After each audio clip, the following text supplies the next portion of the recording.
Hi everyone, welcome to the ZamChat podcast. My name is Joe Kanema, the podcast junkie. And my name is Bright Mulenga, aka the guy behind the camera, the guy in front of the camera now. Yeah, so welcome to another episode of the ZamChat podcast. So today we have a few things that we're going to be looking at, we're going to be chatting. But before we get into it, please remember to subscribe to our YouTube channel, ZamChat podcast. We're also available on Facebook, ZamChat podcast. We're available on TikTok, on WhatsApp, Instagram. Yeah. You know, Instagram is one of those. I'm not on Instagram myself. One of those why? apps. I just don't feel it. I don't know why. It's an app for picture sharing, so maybe you're not so much into. Yeah, sharing. I'm not photogenic. I'm not that nice. That's what everyone says about themselves. I'm not that nice to start with. So secondly, I'm not photogenic. So Rachel, now I'm for the under. And you made the wrong choice. So today we're going to be looking at a couple of things. I think what's trending in the medical field right now. It's going to be interesting. There's a couple of things that's trending, that's happening. There's a drug called Ozempic making a lot of waves in the past few months, I think, all around the world. There's a COVID-19 vaccine. AstraZeneca has withdrawn their COVID-19 vaccine. It's no longer on the market. So we need to look at what's happening. We'll check out with that as well. We'll also be able to look at the Cabotegravir, the HIV drug, injectable drug. We'll be able to look at that because recently Zambia, we made headlines by becoming the first country in Africa and the second country in the world. Serious? To use that drug. Are we like lab rats testing? Maybe. So let's see if there's any adverse reactions to the drug before they start administering to everyone else. Could be. Lab rats with the COVID-19 vaccine. Now it's being withdrawn. Anyway, we are not conspiracy theorists, but we are scientists, but we don't just want to take anything for granted. Yeah. So Ozempic is a brand name of the drug called Semaglutide. How do you pronounce Semaglutide? Or Semaglutide? Maybe Semaglutide, yeah. So Semaglutide is a glucagon-like peptide one, which is used to treat diabetes. So now people are using it for weight loss. It's going to be crazy now. It's like, anyway, there's a lot of conversation going around regarding the same drug. Yeah. As to its impact on society, on lifestyle, and the community, because it's like, okay, you have this drug that is able to help you reduce your weight and these other cardiovascular diseases. So now it means like you can eat all the junk food that you want in this whole world. There's a drug that will be able to work for that, So yes, you can eat trash all that you want. So mainly, what it does is it mimics the natural occurring hormones. Yeah, so those hormone levels rise in the body. So the drug will tell the brain to say, okay, this person is full. So it makes you, in simple terms, it makes you lose appetite. So there you have it. You can eat all the junk food in this world. There's a drug for you now. Yeah. Human beings are interesting. So it slows digestion and also increases the time the food that you've eaten takes to leave the body. So meaning most of the times you'll be feeling full. So then that effect causes you now to lose weight. Is it the one that comes from lizard? I'm not sure about the source of the drug. Semaglutide. Okay. We'll check that one out. While you are reading, I'll be able to check that one. Yeah. Okay. Yeah, so diabetes. Ozempic is being used for weight loss, but its initial purpose is intended for diabetes for diabetic patients. So the active ingredient is semaglutide, according to research, it is important that people continue to make lifestyle changes to help their weight loss, such as eating right and exercising. But people have found the easiest way to lose weight by abusing semaglutide, which is the Ozempic brand. So, what do you think? What do you think would be the impact on the thing? Yeah, because but just to add on as well, like I just checked this from yeast. This one is from yeast. Okay, that's Yeah. that's a company. I mean, where they extract it from. Oh, it comes from yeast. It's yeast. The Okay, other okay. one which comes from the lizard is lilaglutide. Oh, yeah. All of them, they are drugs that are used for type 2 Type 2 diabetes. diabetes. Okay. Treatment of type 2 diabetes. What was the question again? I wanted to say, I was asking, what do you think would be the impact of the abuse of because it's not FDA approved. The weight loss is the side effect. So its intended purpose is for diabetes. So now the people are using it for weight loss. It sort of reminds me of a certain famous drug that we know. Which one? The one for hypertension. No, the one for hypertension. Yeah, it's Viagra. Yeah. Initially, it was intended for pulmonary hypertension, but the side effects proved to be more profitable than the intended use. So, and this is what they've done. The same company that is producing Ozempic. Which one is it? Is it Eli Lilly? Which one? We'll check it out. Yeah. Yeah. So what it's done after seeing those effects, because even celebrities are abusing Ozempic to lose weight. You know, those people are so much obsessed with weight loss, so that they do, that weight. I saw the Cat Williams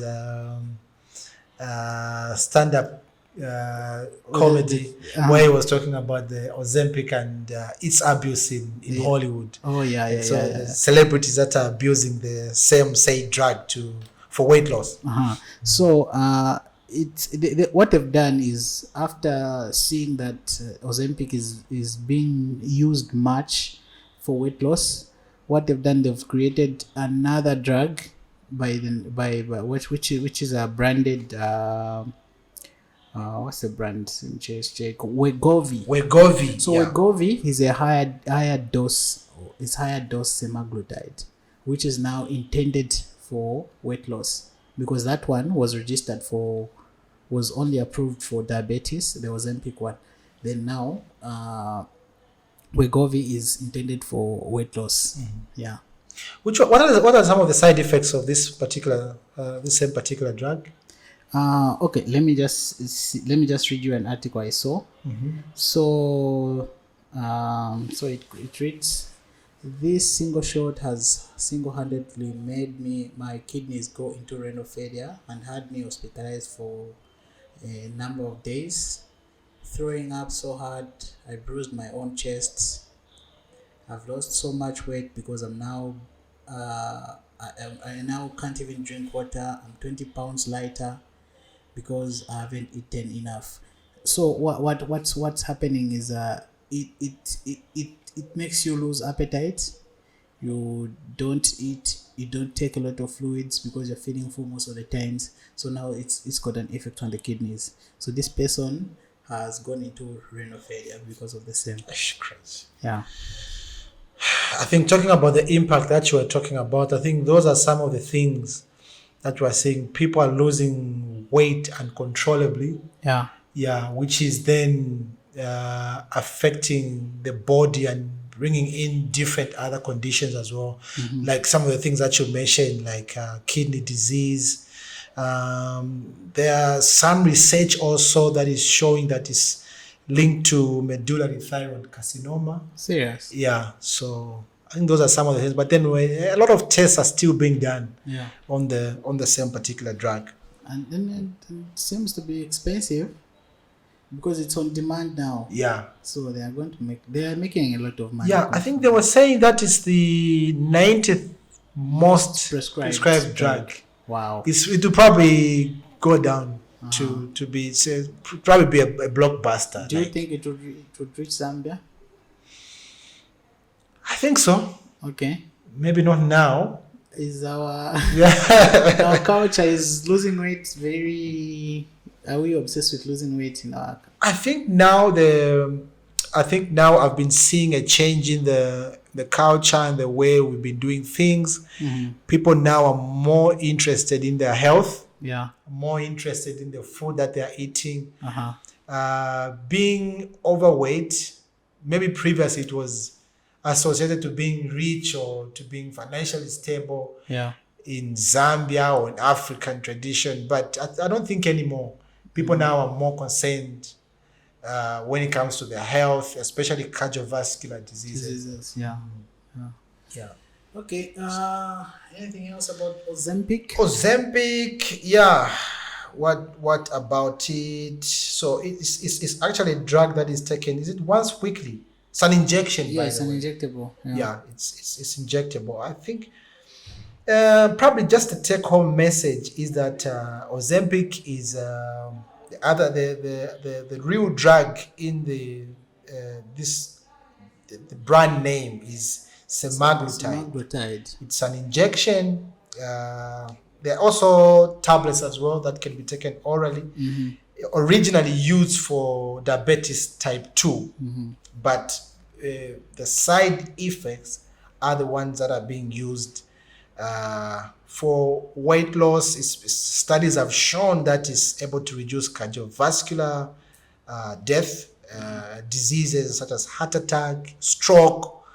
Yeah, so those are some of the things, and some of the side effects as well are nausea, vomiting, diarrhea. Those which are always the there ones. are always side effects. Every drug has got those side effects. Yes.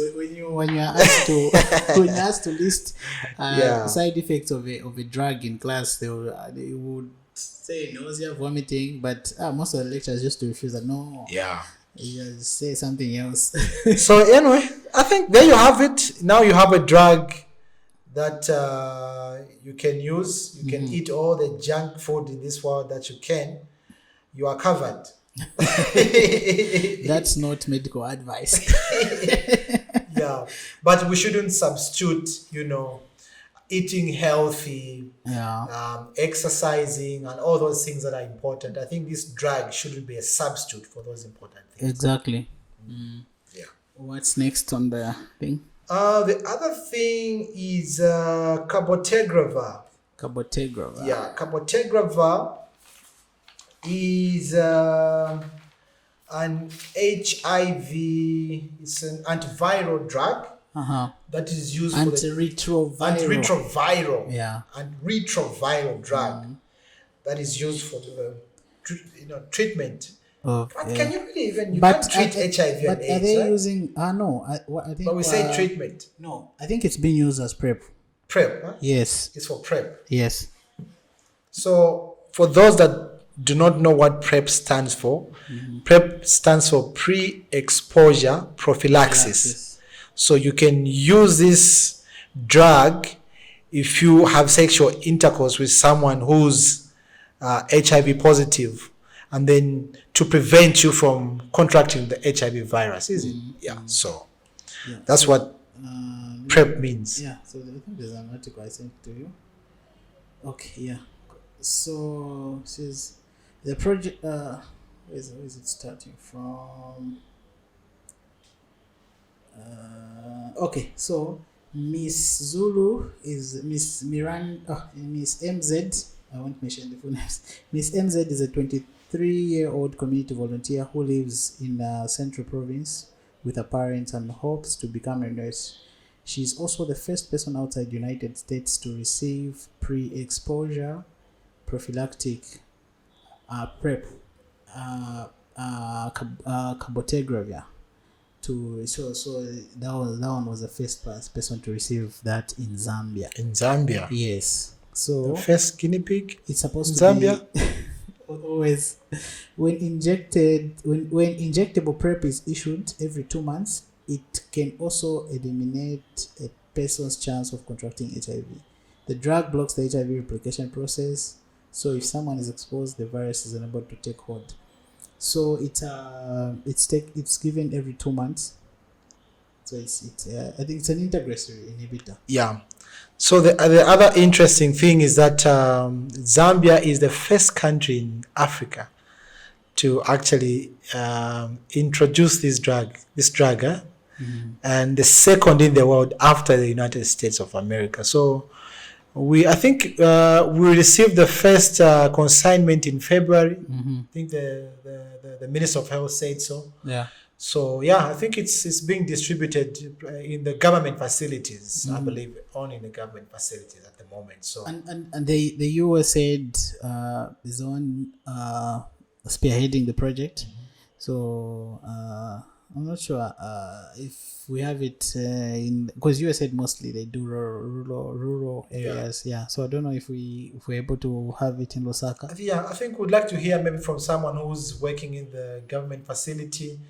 You can comment, you can let us know in terms of the availability of this particular drug. Is it available in Zambia, UTH maybe, Levi Mwanawasa hospitals, if that particular drug is available? What are some of the side effects, those unintended side effects that people I wanted to call Lombe, but I didn't give him my heads up. Can I call it? Yeah, you can try to call him. Is okay. HIV distributing that's the area of practice for him, and he's with USAID. So let me try to call him if he's going to have information about it. Hello? Shula. Yes, Lombe. Lombe, you're live on the podcast. I just wanted to ask you a few questions. Sure. Go ahead, please.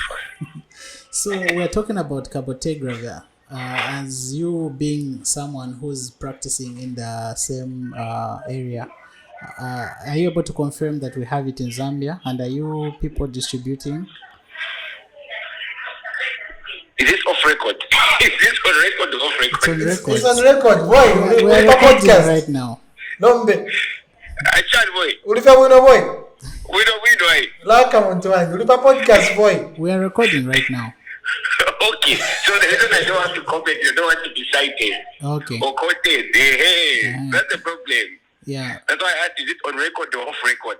It's on record. Yeah, on record, yeah. So I might be quoted. Eh?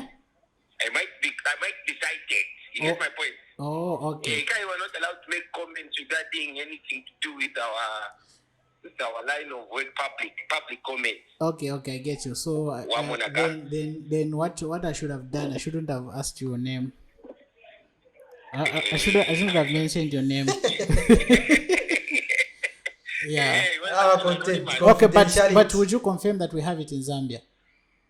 Yes, we have it in Zambia. It's in the country, but just on few select facilities. Okay.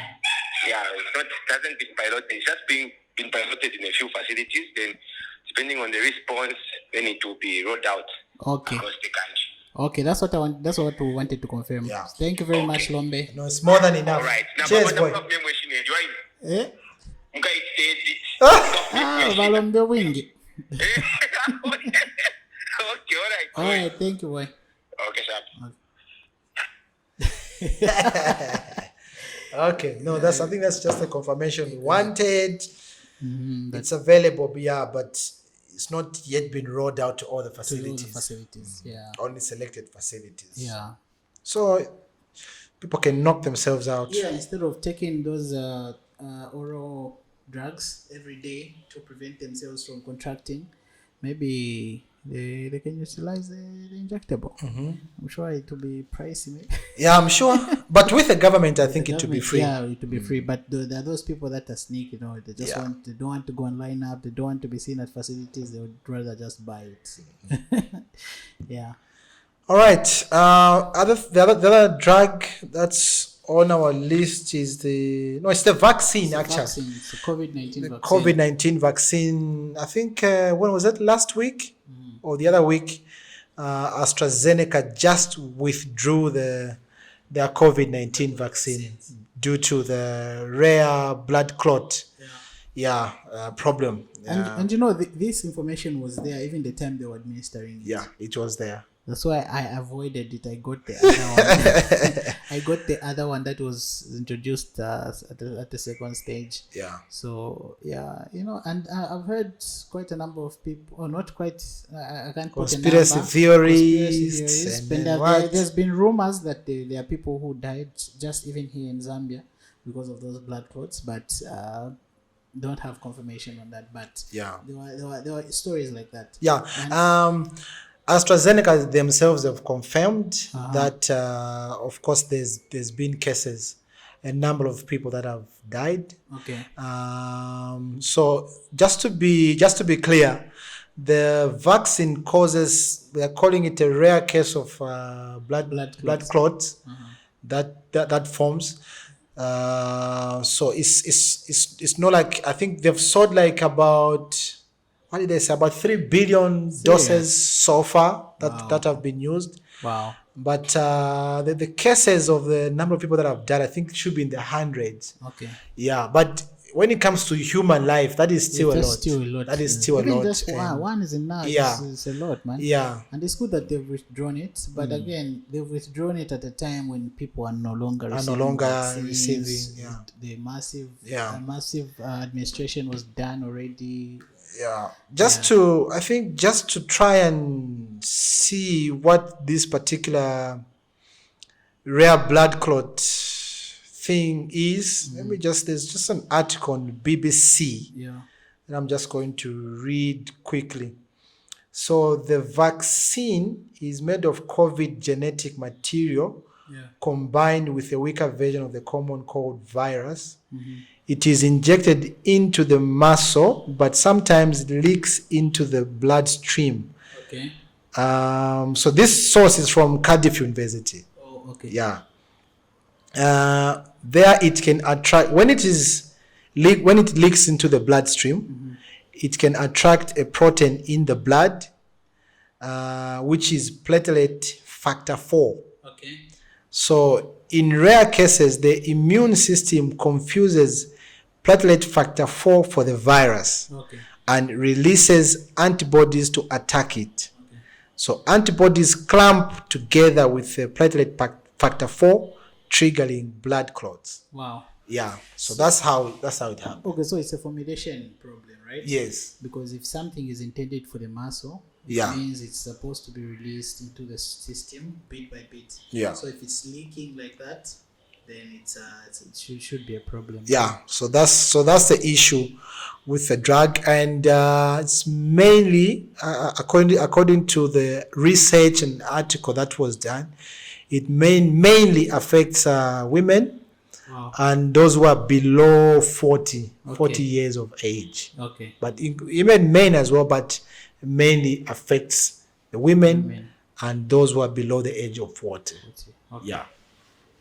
So that's the thing. So the other thing I think that the issue that was there was, how is it that, because they addressed that in that research and the article that I'm reading, how is it that they were able to make this vaccine in like 10 months or, instead of taking, because to make a vaccine and to have it available for human use, you're looking at years and years to be available on the market, maybe 10 years.